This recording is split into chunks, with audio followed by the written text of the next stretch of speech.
Hola, buenas tardes a todos, ¿cómo les va? Bueno, el día de hoy nos vamos a abocar este video, uno de los temas que le estaba debiendo, hace rato que dije que le iba a subir, pero bueno, después por cuestiones de tiempo no pude, digamos, hacerlo, así que lo vamos a charlar el día de hoy. Vamos a hablar con respecto a uno de los temas más frecuentes dentro del área de lo que es derecho de familia, que creo que son uno de los temas que más consultas nos llegan a nosotros los abogados, que tiene que ver con uno de los conceptos que integran la responsabilidad parental. Es decir, dentro de la responsabilidad parental, nosotros en este video nos vamos a abocar a explicar uno de esos derechos que integran la responsabilidad parental, que es la prestación alimentaria. Dicho esto, cuando nosotros hablamos o mencionamos la responsabilidad parental, es lo que antes en el Código Viejo, la normativa anterior, se denominaba patria potestad. Es claramente lo mismo, nada más que ahora se comenzó a denominar como responsabilidad parental. Ahora, ¿qué es la responsabilidad parental? Bueno, es el conjunto de derechos y deberes que tienen los progenitores respecto de la vida de sus hijos, o sea, de la persona de su hijo y de sus bienes, y todo lo que tiene que ver con su protección y desarrollo integral de sus hijos, ¿sí?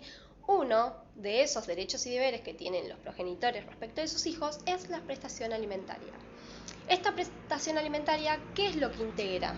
Porque nosotros a veces las personas consideran que la prestación alimentaria solo tiene que ver con prestar alimentos, vaya la redundancia de la palabra, pero no es solamente la cuestión de alimentos, de manutención. La prestación alimentaria integra todo lo que tiene que ver con la manutención de los hijos, la educación, la asistencia, gastos por enfermedad, vivienda, esparcimiento, todo lo que tenga que ver con su desarrollo cotidiano, las necesidades básicas que necesita una persona para su subsistencia. Todas esas cuestiones los que integra la prestación alimentaria, ¿sí? Es decir que hasta cuándo los alimentantes tienen la obligación de prestar alimentos, que es uno de los temas frecuentes, es hasta qué edad tengo yo la obligación de prestarle alimento a mis hijos. Bueno, por normativa la mayoría de edad se adquiere a los 18 años, pero la prestación alimentaria en el nuevo Código Civil y Comercial establece que la edad se extiende hasta los 21 años y que esa edad de 21 años se puede también extender hasta los 25 años si el hijo se capacita o adquiere un arte o profesión, ya sea profesional, se capacita profesionalmente, o está cursando estudios, en este caso, y no puede proveerse independientemente, tienen los padres la obligación de prestar sus alimentos hasta la edad de 25. Obviamente que es importante acreditar que el hijo o el alimentado, en este caso, es alumno regular o está inscripto o se capacita en alguna institución universitaria o cualquier institución educativa. Es decir, que la obligación no culmina con la mayoría de edad de los 18 porque el código la extiende hasta los 21 años y también la extiende hasta los 25 en caso de estar capacitándose.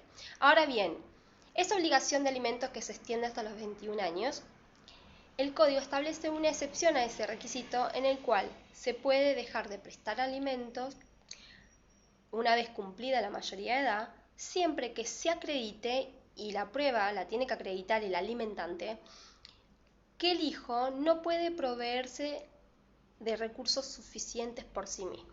Es decir, que no puede, a pesar de tener algún trabajito, tener mínimos ingresos, realmente no le alcanza o no se puede proveer por sí mismo a su subsistencia. Entonces, en caso de que el alimentante no pueda acreditar esa condición, va a tener que seguir prestando alimento hasta los 21. Y si se capacita el hijo o adquiere algún arte o profesión, hasta los 25 años, ¿sí? Obviamente que no es así que como antes hasta los 18 ya no se puede prestar alimentos. No, el Código Civil establece estas reglas, ¿sí? Ahora bien, la consulta que viene es la siguiente: ¿cómo se determina la prestación alimentaria? Es decir, ¿cuánto le corresponde pasar al papá de mis hijos o a la mamá de mis hijos como concepto de cuota alimentaria?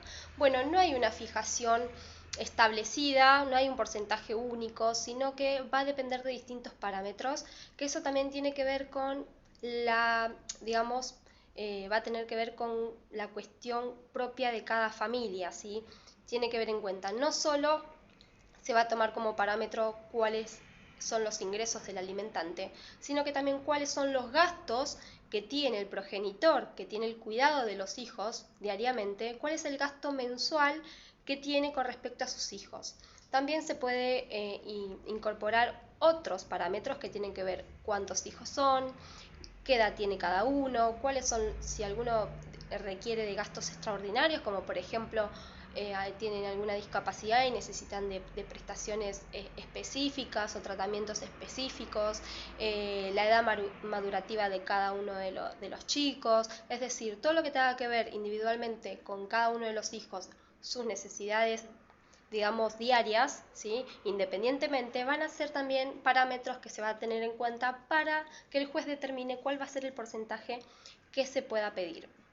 Puede ir desde un 20%, como un 30%, como un 35%, como un 40%, pero ya le digo, son parámetros que no están fijados, digamos, en forma específica, sino que va a depender de cada caso en particular.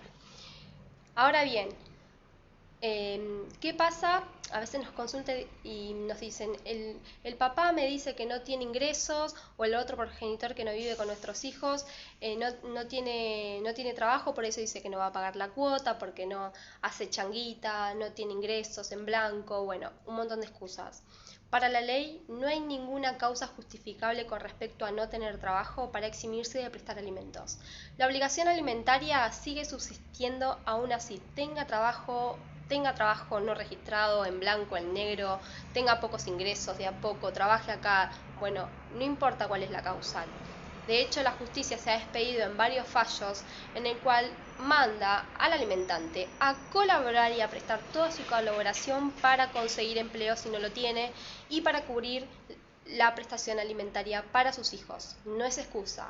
Así como el progenitor que tiene a cargo el cuidado de los hijos, tenga trabajo o no, pero tiene que colaborar para que no le falte la comida, para que no le falte casa, para que no le falte su educación, para que no le falte, bueno, esa colaboración que hace el progenitor que vive con los hijos, es la misma colaboración, y aún un poco más, la que tiene que hacer el progenitor que no tiene el cuidado exclusivo de los hijos o el cuidado el mayor tiempo posible para poder colaborar con la prestación alimentaria, ¿sí? Así que la justicia lo ha dicho, lo digo digamos, en frases tal cual lo ha querido explicar la justicia, que es, si usted no trabaje, busque trabajo, porque la obligación de prestar alimentos para sus hijos es obligatoria y no hay causa que justifique el no cumplimiento.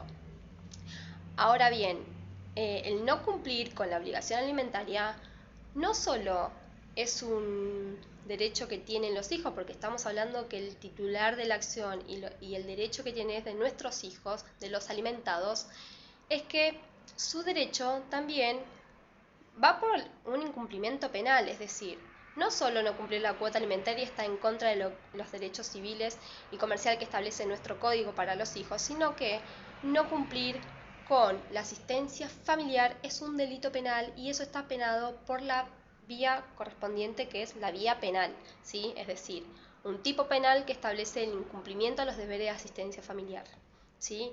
Entonces, tengan en cuenta que no solo se puede pedir daños y perjuicios por la vía civil, sino que no prestar alimentos puede ir por la vía penal como incumplimiento a los deberes de asistencia familiar. Así que, progenitores que tengan que cumplir la cuota alimentaria, por favor no olviden que el derecho es de sus hijos. Tienen que vivir, tienen que estar el día a día, tienen que tener una vida digna, tienen que tener educación, vestimenta, una vivienda, tienen que tener un sistema de salud íntegro, digno para vivir el día a día. Así que no hay excusa. Ahora bien, el código también establece la posibilidad que en caso de que no se pueda, el progenitor, no que no se pueda, sino que en caso de que el progenitor no cumpla con una orden de prestar alimentos, ya sea que haya una sentencia o directamente no cumpla desde el momento del nacimiento de sus hijos hasta toda su vida, o cumpla de vez en cuando o cuando quiere, si el alimentante principal de la obligación no cumple o se niega a cumplir, se puede demandar de manera subsidiaria, obviamente a ambos, primero se demanda al alimentante principal, se puede demandar subsidiariamente junto con él a los abuelos paternos. Es decir, que si el padre no cumple, van a tener que cumplir los abuelos. Entonces, a ver, obviamente que si el progenitor cumple, obviamente ya no vamos a poder ir contra los abuelos porque son obligados subsidiarios, es decir, a falta de cumplimiento del principal, se demanda a los abuelos. Obviamente que el porcentaje de cuota alimentaria que determinará la justicia no va a ser la misma o el mismo peso contra el obligado principal, el progenitor, que contra los abuelos paternos, pero aún así está esa posibilidad de hacerlo y se puede demandar directamente en la misma demanda que se inicia contra el progenitor, se puede demandar en el mismo escrito de demanda a los abuelos paternos, en caso de no existir abuelos paternos, a sus parientes colaterales más cercanos o más próximos, ¿sí? Pero siempre que haya un obligado principal o un obligado más cercano, más próximo, no se puede demandar a los demás. Pero bueno, es bueno tener en cuenta esto porque la obligación alimentaria es algo de lo cual no se puede eximir de cumplirlo, hay que cumplirlo y es muy restrictiva la justicia con respecto a, digamos, hacer cesar esta obligación o en todo caso a que se, obvio, que está la condición o hay herramientas para que el progenitor que tiene que prestar alimentos pueda probar que la cuota que está pasando puede ser excesiva y que puede pedir una reducción, pero esto es a rajatabla, es decir, muy restrictivo con respecto a esos pedidos, ¿sí? No se puede decir, bueno, tengo más hijos, no pago la cuota alimentaria de uno o paso lo que puedo, no. Se tiene que pasar lo que corresponda y la cuota tiene que cubrir las necesidades básicas de los niños. Nada más que eso, debe cubrir la totalidad de los gastos necesarios. Por eso es importante también cuando a nosotros nos vienen a ver clientes que tengan en cuenta una cosa. Para determinar un porcentaje o más o menos para saber cuánto es el porcentaje que se puede pedir al alimentante teniendo en cuenta los ingresos de este, es hacer una liquidación. Esto lo uso yo, es un consejo, digamos que en la práctica a mí me sirve, es pedirle al cliente que nos haga una liquidación de cuánto son los gastos mensuales que tiene respecto de sus hijos, ¿sí? Para saber el caudal de gastos que el progenitor que convive con ellos tiene que solventar mes a mes. Con respecto a eso, y teniendo en cuenta los ingresos alimentantes, podemos tener un parámetro para fijar el porcentaje. También está la posibilidad de iniciar alimentos provisorios, de pedirlo como medida cautelar.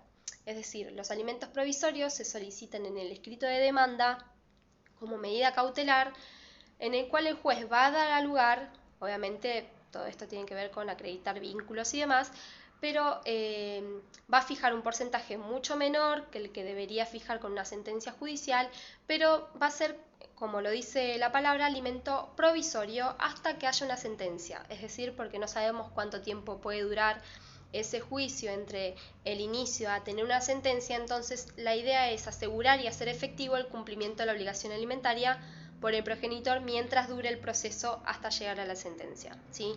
Entonces siempre se pide como medida cautelar y el juez y la justicia se ha expedido en favor de ello. Ahora bien, la mujer que está embarazada, ¿puede reclamar alimentos al progenitor estando embarazada? Claro que sí, la respuesta es por supuesto que lo puede reclamar.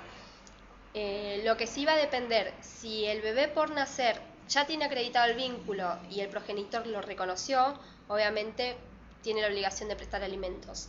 Ahora, si el progenitor no hizo el reconocimiento del bebé por nacer, en este caso se puede pedir alimentos provisorios, pero se tiene que iniciar paralelamente al pedido de alimentos el juicio de filiación, es decir, se va a tener que acreditar el vínculo con ese progenitor, ¿sí? O sea, todo va a depender que se puede reclamar alimentos al progenitor de mi hijo por nacer que no lo reconoció, sí, pidiéndolo como medida cautelar como alimentos provisorios, pero paralelamente se va a tener que iniciar la acción correspondiente, que es la filiación, y acreditar el vínculo por ese proceso para después tener una sentencia y una obligación alimentaria definitiva. Pero sí o sí se va a tener que iniciar esa vía para acreditar el vínculo correspondiente con el bebé por nacer. Así que bueno, espero que les haya gustado. Cualquier duda, consulta, me escriben al Instagram o a mi teléfono que está también subido en la página. Y bueno, espero que a medida que vayan surgiendo preguntas iré respondiendo. Que tengan un excelente día.